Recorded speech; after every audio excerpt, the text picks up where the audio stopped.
What happened to Chase Claypool? Man, for a little bit, we thought he was the next big and up-and-coming wide receiver in Pittsburgh, and just like most of them, he fell off a cliff out of nowhere, and it seemed to be a mixture of attitude problems and just lackluster play on the field. But we're gonna get the real answer today. I got my co-host here, GU. Man, what do you think happened to Chase Claypool? Honestly, bro, I think this nigga just got lazy. That's it, bro. Cause he was looking good in Pittsburgh. Then. No, even not in Pittsburgh, in Chicago, Pittsburgh, and then everything just fell off a cliff when he entered Miami. I was just like, boy, yeah, he not the one, bro. Hey, man, we're going to find out what happened to him. If you like the video, leave a comment down below. Let's get into it. I know for a fact I am not like the rest of the guys in the NFL. Talk, yeah. I know I'm a top 5 receiver. Yeah. I know I'm a top 3 receiver. Yeah, I love, you know, and see, that's where you lost. That's where he lost right there. That's where he lost right there. Oh, I know I'm a top 3 receiver. I know I'm a top 3 guy. In what world? In what world is Chase Claypool a top 3 guy, man? That's delusional speak right there. and I just got to bring that confidence, bring that spirit, and it's going to happen. Making it to the NFL as a football player is one of the most lucrative yet most volatile career paths you could ever have. I hate this dude. Oh, I'm glad I'm not the only one, bro. Do not mess with this nigga's content. No cap. Like, at all. Like, it is... I hate using this term, bro. It's such slop. Like, it's sports slop. I didn't know that existed. I didn't know that... It's... No joke. Man, this guy gets on my nerves. But, you know, apparently he's delivering the facts. So hopefully he's delivering the facts on what happened to Chase Claypool. That's all we're here for. A lot of times players don't make it all the way through the NCAA into the NFL as a high draft pick. And even then, when you do make it into the NFL as a high draft pick, your success is anything but guaranteed. But there are some instances where you are able to make it past all the tiers and eventually even become a player that's a franchise cornerstone for the NFL, but then you just can't help but screw it all up just because of your own hubris. And that is what happened to Chase Claypool. As now it looks like Chase Claypool is completely out of the NFL and he just can't come to terms with it. And this is He was on the Bills? Bro, he's been everywhere. The Bills gave that boy a contract? Oh, that boy get passed around like Dennis Schroeder, I see. Literally, bro. Except with Dennis Schroeder. Dennis Schroeder at least can play some good basketball. Chase Claypool just nothing.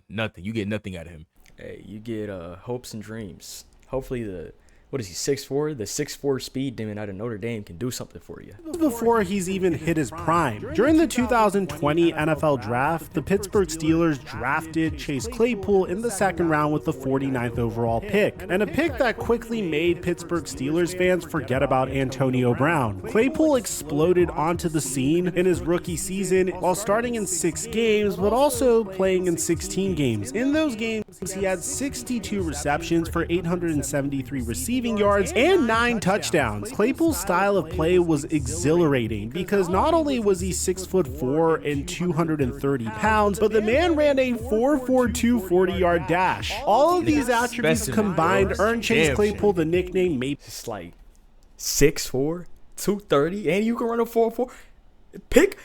You know how people say pick a struggle? Nigga, pick a strength. Pick a strength. Why do you have to have all of the above?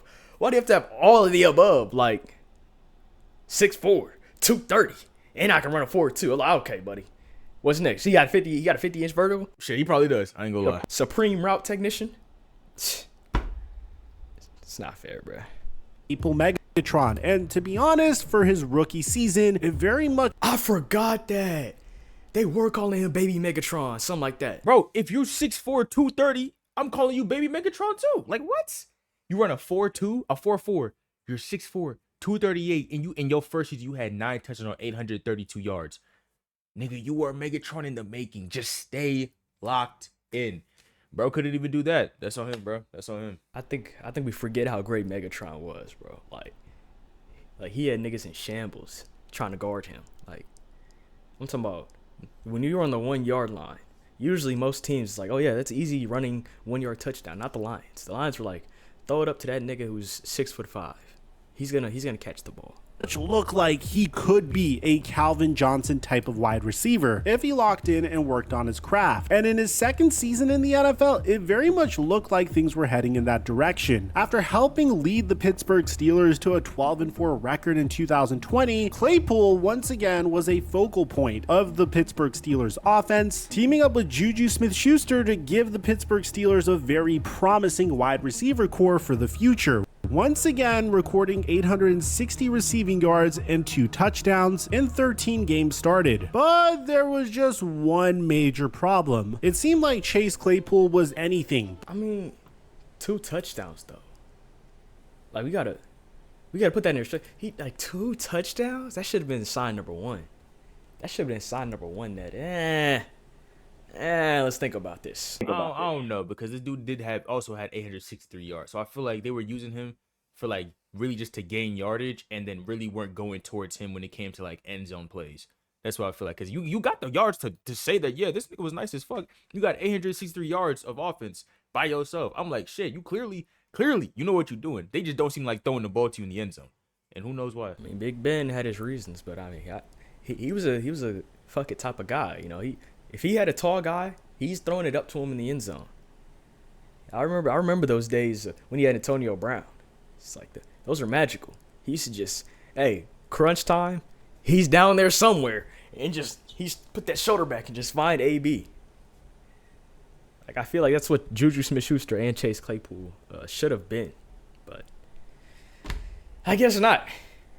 Big Ben had to retire, going outside, getting stomped by Patrick Mahomes. But focused on trying to be the best wide receiver in the NFL. You see, in his rookie season, part of Chase Claypool's extracurricular activities included recording TikToks with his teammate Juju Smith-Schuster, which is something that people don't really care about so long as you're winning. But the problem is, in Chase Claypool's rookie season, the Pittsburgh Steelers started out on an 11-game win streak and then would drop 4 of their final 5 games in the regular season before losing in heartbreaking fashion to their division. Nah, this win for the Browns, that might have been one of the greatest playoff games ever witnessed, if you're not a Steelers fan. Like, for everybody else, that game was the most entertaining thing you've ever watched. Especially when you heard, like, everything that was coming out of Pittsburgh at the time. They was talking. They thought it was the year. They thought this was the time. I think at this point, it's just the curse of Pittsburgh. Ever since Big Ben has left, they for some reason, they'll start off amazing, and in the last couple games, they'll drop the ball. Either they'll lose 7 of their last 8, or they'll win 12 and then lose 4 out of the last 5. It don't make no sense, bro. Hey, I don't think Pittsburgh's gonna they're gonna get a ring anytime soon. I don't know what it is. They're just not allowed to win. They're just not. This year proved that. That's why you can have a better start, and it all ended because of Baker Mayfield. You can't get any funnier than Baker Mayfield put an end to all your hopes and dreams. Rival Cleveland Browns in the wild card round, 37-48. So his sophomore Jarvis season, Landry. I forgot about that. Jarvis Landry and Baker Mayfield in 2020 ended your season. 2020 Jarvis Landry ended your season. Boy, Juice Landry was cold. Don't play. Juice Landry was cold. Brother was cold. Oh no, he was not in 2020. That's when the decline. We were kind of right here in the middle of the decline with Juice in 2020. But he ended Pittsburgh's year. Can't take that away from him. Perfect opportunity to make this up, but Chase Claypool's maturity was once again brought up. Fans stated that he was just a rookie, and with Mike Tomlin being known as the ultimate player's coach, fans were confident that he would get it together. And while statistically speaking he did, there were moments that clearly indicated that Chase Claypool was anything but a mature wide receiver, primarily in a crucial game versus the Minnesota Vikings when the Pittsburgh Steelers were down 36-28 and Ben Roethlisberger was trying to captain a game-tying drive versus the Minnesota Vikings. On 4th and 1, he found Chase Claypool on a slant, which is fantastic, but instead of hurrying back to the line of scrimmage with time ticking off the clock, Chase Claypool opted to celebrate instead. Let's see this right here. This one picture right here ended Chase Claypool's career. I'll say it right now. This picture is the one responsible for it. If you can detail one moment, what is the one moment that ended Chase Claypool's career? this picture. No cap, no bullshit. He realistically, if he just stayed disciplined, he really could have been retired probably a top 5, top 10 receiver. No cap, bro. If we really just shut the fuck up and just sat down for a minute, this nigga really had the abilities to do so. 6'4", 2. He had the abilities, but he had the Time ticking off. abilities. I don't think he was ever gonna do it. Oh no! His first season, nigga has 9 touchdowns, starting only 6 games, playing 16 but only starting 6 games, and has almost 1,000 yards. The second season, almost 1,000 yards, 2 touchdowns, starting less games. And on top of the fact, this nigga's 6'4", 238, and fucking runs a 4.4, what, a 4.4? If this nigga was playing on current Pittsburgh, bro, barbecue chicken. Him and GP would be running fucking field days on every fucking offense they could possibly can. Like, what are you talking about? Nigga, that nigga obviously had the ability to do so. Him and GP would be scrapping other corners down the field while Mason Rudolph was trying to get a playoff. Because that's their quarterback. Well, I mean, they just signed Aaron Rodgers. So. But still, Aaron Rodgers will be trying to throw him the ball. They'll be having a tag team match down the field with the DVs of the opposing team. That nigga could have eat. That nigga very much so, if he actually applied himself, really could have ended up being a top 5 receiver someday.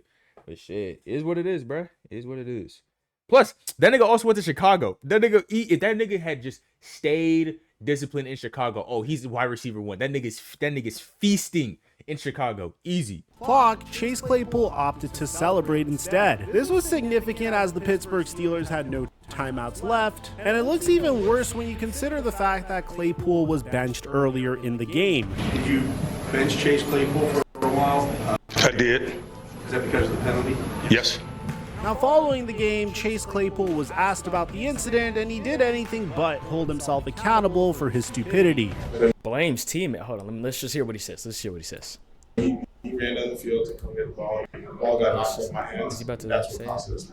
But I definitely do have to be better. I knew the situation. I know I'm near the hash. I know the ball's placed on the hash. But I got to be better, and the ball shouldn't get knocked out of my hands. The ball shouldn't be knocked out of my hands. Is this nigga dead ass? Nigga, your fucking nose guard is trying to get the football back so that everybody can get into a high position and either y'all can spike the ball or fucking goddamn what's it called? Score a touchdown. This nigga's over here talking about nah, it's my teammate's fault that I fucking dropped the pass. Nigga, what? The audacity to say the ball shouldn't have been knocked out of my hand. He wasn't knocking it out your hand. He was trying to grab the ball from you because you too busy. First down. You over here celebrating. First down. You too busy doing that. He trying to get the ball in his hands. We gotta go. We trying to kick the field goal. So no, the ball doesn't get knocked out of your hands if you don't celebrate. Dipshit. And while at this point, the writing was on the wall. During the following season, the Pittsburgh Steelers decided that they were out of the Chase Claypool business. I don't know why teams typically take flyers on ex-Pittsburgh Steelers wide receivers because it rarely ever goes well for them. Whether it's Antonio Brown getting traded to the Raiders, Deontay Johnson getting traded to the Panthers, Juju Smith-Schuster leaving and joining the Chiefs, although I'm going to admit that turned out better for the Chiefs, and that was probably like the best case scenario. And in this case, Chase Claypool being traded to the Chicago Bears for a second round pick that would later on be used to select Joey Porter Jr. Although on paper...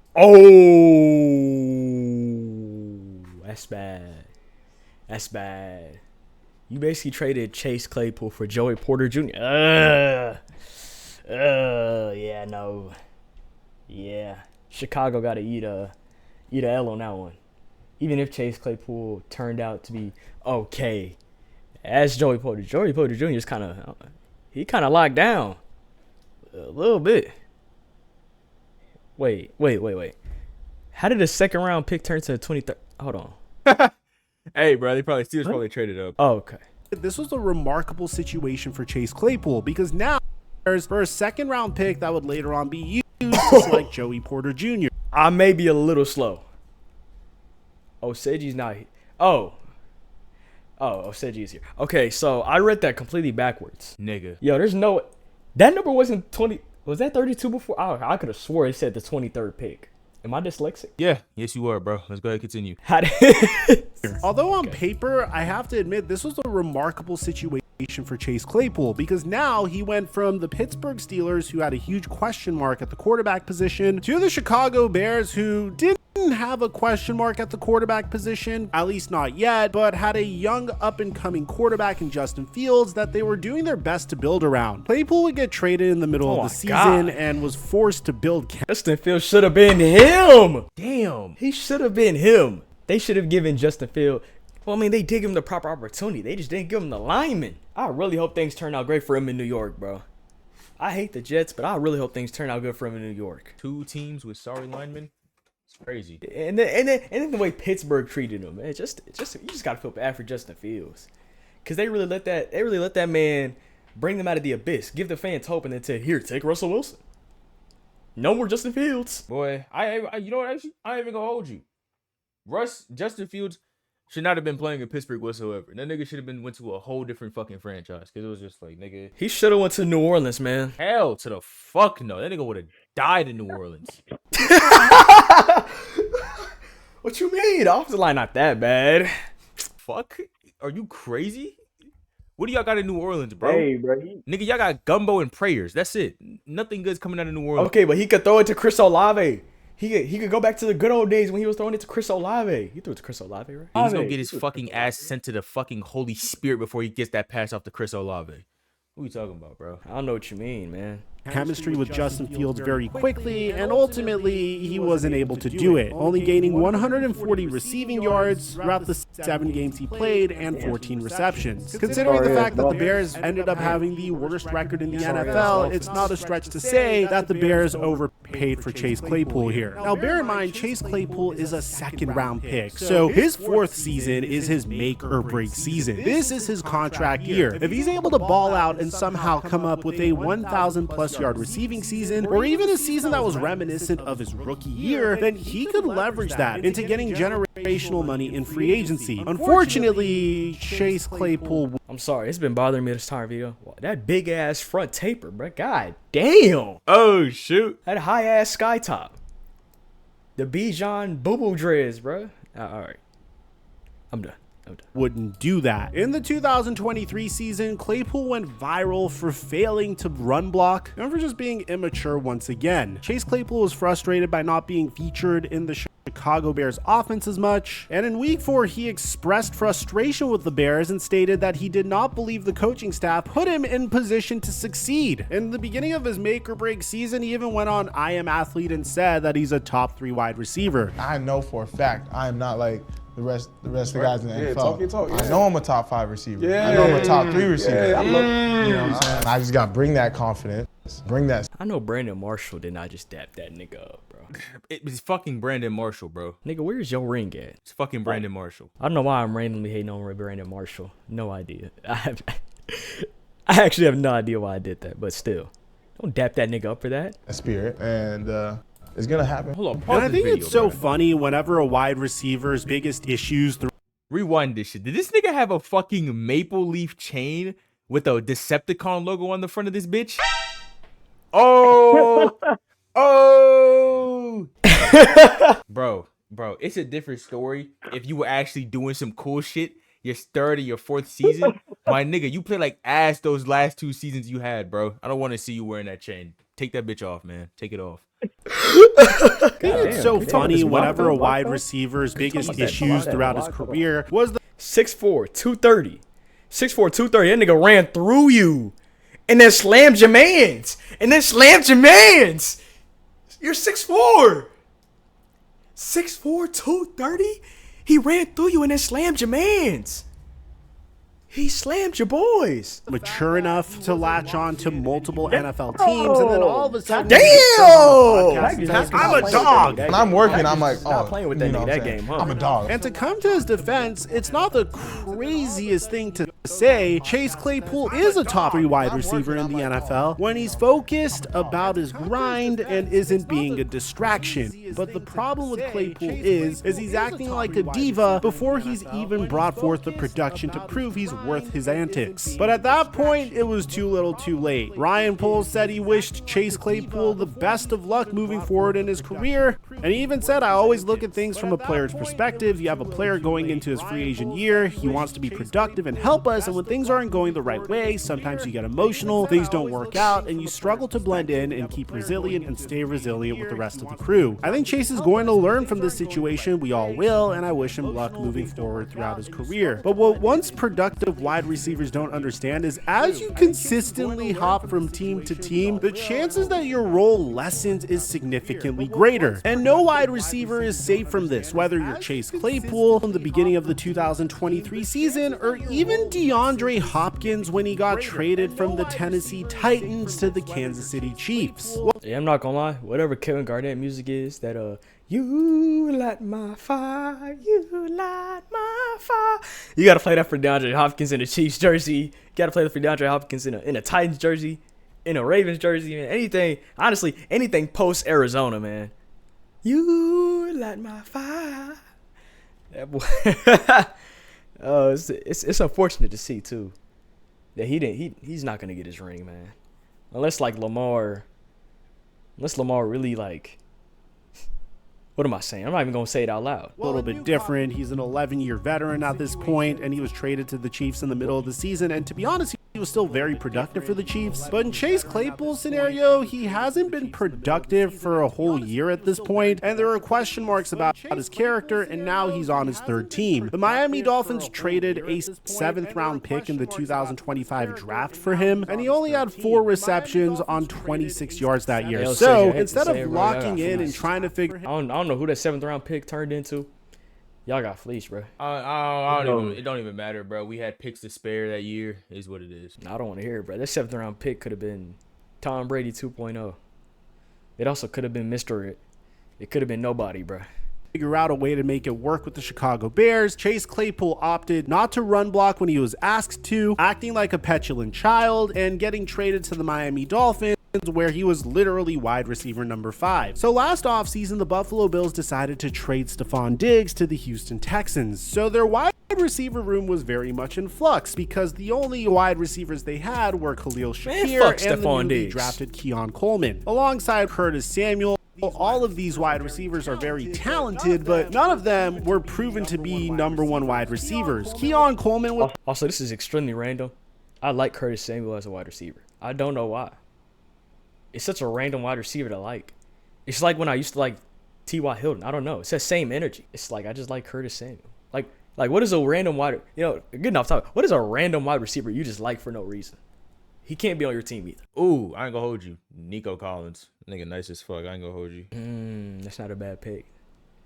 It's just like something about a random wide receiver you just like for no reason. Like when they're playing football, you're like, oh, you're locked in. #1 wide receiver, but he was a rookie, so fans didn't really know who the Bills' top wide receiver was. So this was a great situation for Chase Claypool. But once again, Claypool would mess this up. And to be honest, I don't know how much of this was his fault. 3 months after signing the 1-year contract with the Buffalo Bills, he was placed on injured reserve with a toe injury, and then he was released with an injury settlement on August 15th. So he's been a free agent all year long, and at this point, it doesn't really look like any team is interested in signing Chase Claypool. I mean, the guy may go 13 games, 100 receptions, and 10+ touchdown receptions in the CFL, but apart from that, I don't really see other teams giving Claypool a chance apart from the crazy right there. And I think it's just really sad because... Hey man, that is a crazy statement. Like he's going to the CFL. Hey, hopefully he goes to he does something in the CFL. Maybe he does something in the, what's it called, the XFL. He goes somewhere, man. But hey, that's gonna do it for this video, man. If you like the video, leave a comment down below, subscribe. And do you have one last thing to say to people before we end this video off? Make sure you subscribe to my YouTube channel in the bottom. I am Jew. Yeah, that's it though. We out. Damn, he stole my line. We out.